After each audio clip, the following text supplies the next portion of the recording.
you spent 2 decades bringing music back to Afghanistan. That's after the Taliban banned it during their first time in power. What are your emotions? What are you thinking when you look at these latest images of these instruments just being set on fire and destroyed? For me, the burning of the musical instrument by the Taliban was not unexpected. It was very clear from the moment that the Taliban returned back to power. This, in spite of all speculation that the Taliban of 2021 are different than the Taliban of 1996, but it was clear they did not change. They are not capable to change, and they will never change. So from the day that the Taliban returned back to Afghanistan, the burning, destruction of musical instruments and parading musicians as criminals on the streets of Kabul took place. Taliban have burned musical instruments in Afghanistan, claiming musical instruments causes moral corruption, according to Kelly Ng, to a BBC report earlier today. Thousands of dollars worth of musical equipment went up in smoke on a bonfire on Saturday in western Herat province. Since taking power in 2021, Taliban have imposed numerous restrictions, including on playing music in public. Ahmad Sarmasat, Afghanistan National Institute of Musical founder, likened the actions to cultural genocide and musical vandalism. He went on to tell the BBC, quote, "The people of Afghanistan have been denied artistic freedom. The burning of musical instruments in Herat is just a small example of the cultural genocide that is taking place in Afghanistan under the leadership of the Taliban," end quote.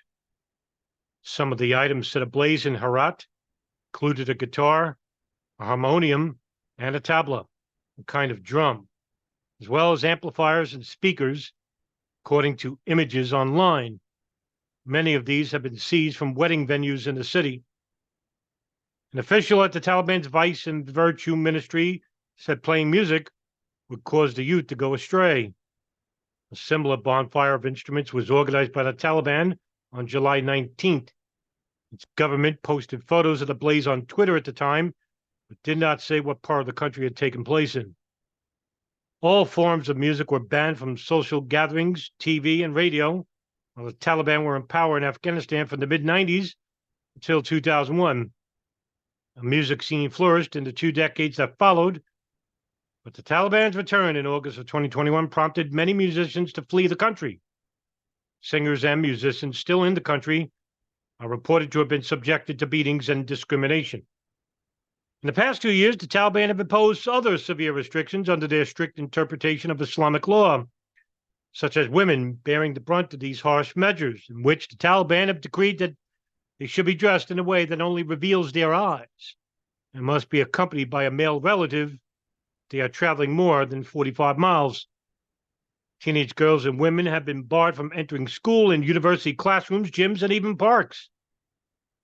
Last week, all hair and beauty salons across the country were ordered to shut down on the Taliban's orders after being deemed un-Islamic. That's the latest news.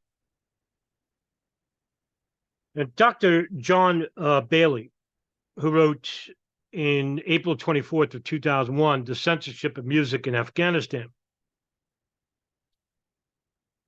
that when the Taliban took control of Kabul in 1996, a number of edicts were published against music. For example, to prevent music in shops, hotels, vehicles, and rickshaws, cassettes and music are prohibited, that if any music cassette found in a shop, shopkeeper would be imprisoned and the shop locked. If 5 people guarantee the shop should be opened, the criminal released later. If cassette found in the vehicle and the driver will be imprisoned. If 5 people guarantee, the vehicle will be released and the criminal released later.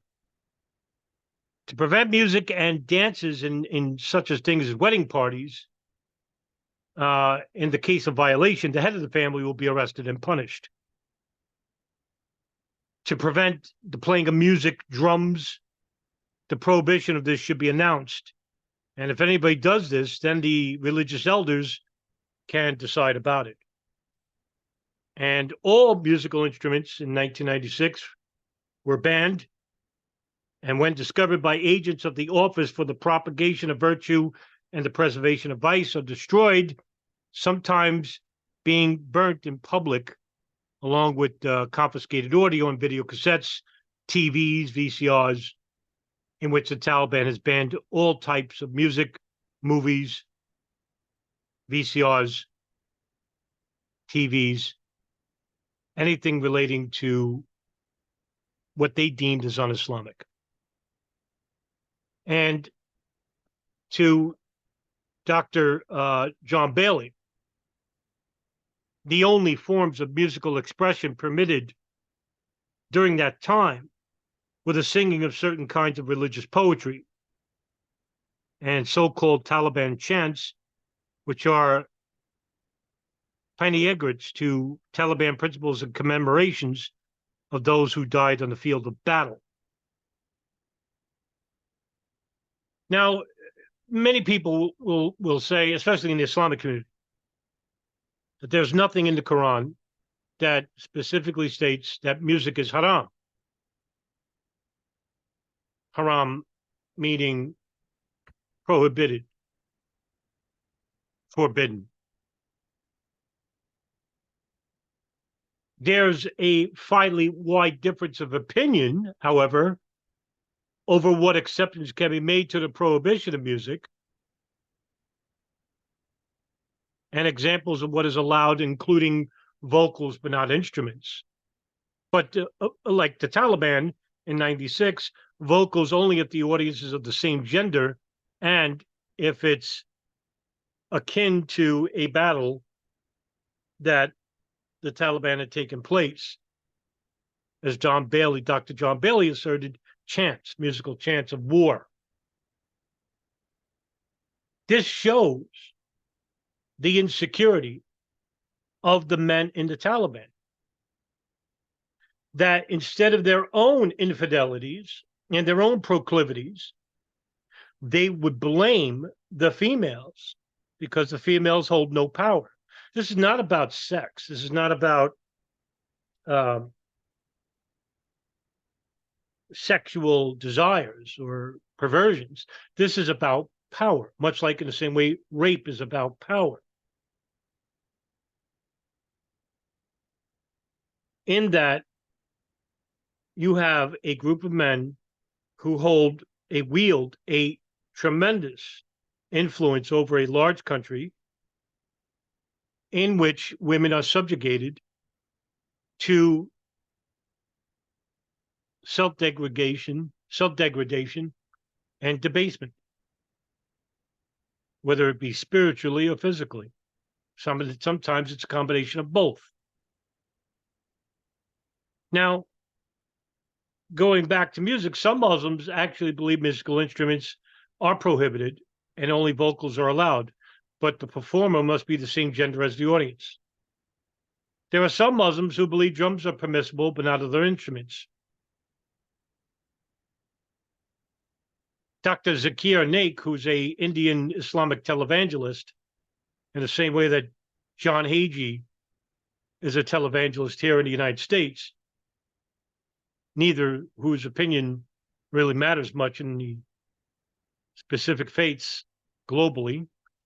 He maintains that musical instruments are prohibited, except for two: the daf, which is a traditional one-sided drum, and the tambourine, which are mentioned in Hadith. Now, that's not surprising because most of these people, Taliban, Al-Qaeda, Islamic State, Abu Sayyaf, and other Salafi organizations in which the Taliban are not, they're Hanafi school of law,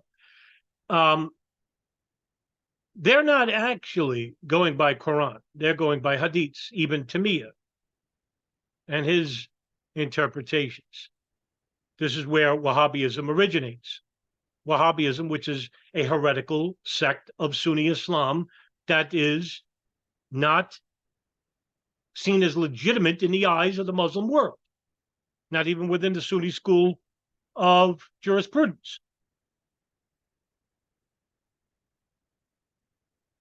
Now,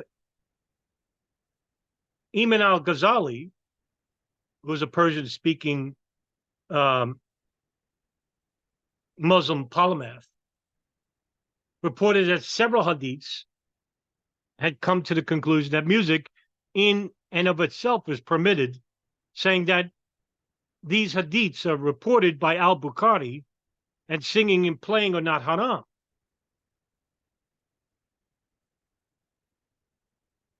Yusuf al-Qadawi, who is a notable Egyptian Islamic scholar based in Qatar, whose influences are Ibn Taymiyyah, Ibn Qayyim, and Hassan al-Banna. You know, where, for those who are knowledgeable about the history of Islamic extremism, some of those names really ring out. Now, Qadari wrote in his book, The Lawful and Prohibited in Islam, states that songs and singing are not haram unless, one, the subject matter of songs is against the teaching of Islam, such as praising wine. Two, the manner of singing is haram, such as being accompanied by suggestive sexual movement. Three, it leads to excessive involvement with entertainment. Four, if it arouses one's passions. Five, if it is done in conjunction with haram activities, such as at a drinking party.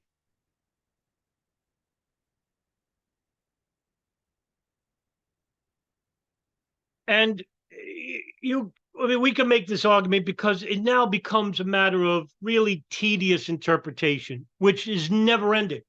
Just take a look at any religious debate. Do you think they ever come to a conclusion? No. And I swear to you, I'm speaking as an atheist who is largely ignorant about world religions, even though I know very little. I would submit to you that the problem stems not from a secular worldview, not so much, not a spiritual worldview, but a hardline, ultra-Orthodox view of the world, whether it's evangelical Christianity, whether it's Haredi Judaism or settler Judaism, or Wahhabi Islam. These are all heretical. Now, whether you want to say Orthodox Judaism, Haredism, the views of Rabbi Meir Kahana and the JDL are one and the same because it all comes from the Talmud. I mean, it's finicky. But what we do know from evangelical Christianity and Wahhabi Islam is that their interpretations don't line up with what the spiritualists or the apostles have stated in their books.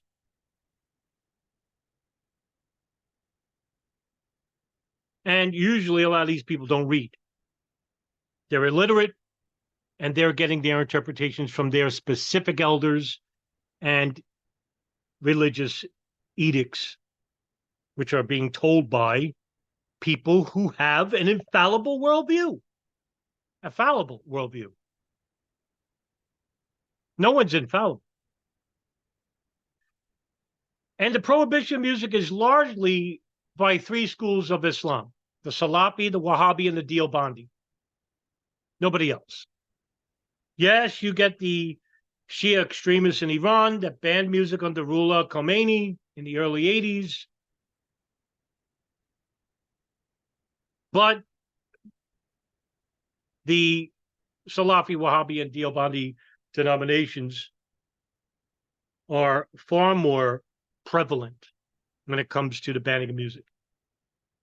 And so what's going to happen? Why did the Taliban grow to this extent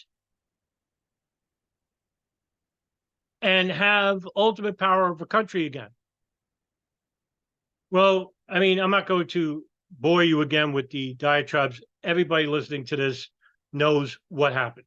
The United States pulls out, Taliban take control. Why did we spend 20 years in a country if we can't defeat a very primitive enemy?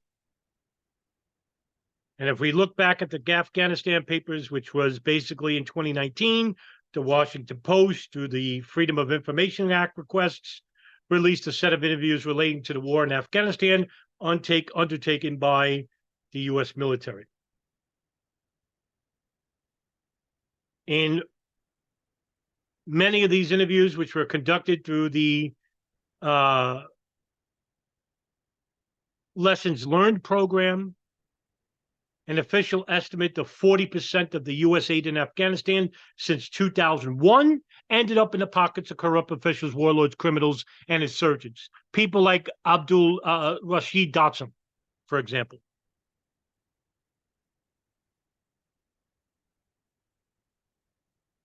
Hamid Karzai, all right? Ryan Crocker, who's a former ambassador to Afghanistan and Iraq, he told the investigators in 2016 that you can't put those amounts of money into a very fragile state and society and not have it fuel corruption. And one thing about the history of Afghanistan, from what I've read over the years, is that many of the warlords would switch sides if the money was right. And this is going back even before the invasion of Afghanistan in 2001. We're going to when Soviets invaded Afghanistan. Warlords that would fight against Gulbuddin Hekmatyar and the Taliban would switch sides with Ahmad Shah Massoud and Rashid Dotson in the Northern Alliance, and vice versa. This went on for 20, 30 years. 20, 30 years. Billions of dollars were wasted on warlords that would switch sides with either Al-Qaeda, the Taliban, the Northern Alliance, the Uzbeks, the Tajiks, and all these warring clans that don't believe in loyalty. There's nothing ever consistent in the graveyard of empires, which is nicknamed for Afghanistan. No foreign country will ever defeat it unless there's a total nuclear war and everything on earth dies. And, the U.S. spent all this money in the hopes, and this is speculation, but I think this is reasonable, is that the reason why the United States didn't defeat the Taliban is because you could always revisit an old enemy when the new one is near defeated. And as I said in a previous video, we are now out of the war on terrorism, obviously. And look what's happening. The Taliban are regrouping in Afghanistan, and Al-Qaeda are regrouping in the Arabian Peninsula, as well as in North Africa. Keep an eye on Nigeria. The United States is involved in that, as well as the Sudan, Libya. Thank you, Obama. That we entered now a revisitation of the Cold War. Who are we talking about now in the future? Iran, China, and right now Russia. And the so-called progressives of the left are no more than just neocons of the left. That's all, because there's no such thing as left and right. When you finally realize that, you'll finally understand what the hell is going on in the world. As George Orwell once wrote, war was not meant to be won. It was meant to be continuous.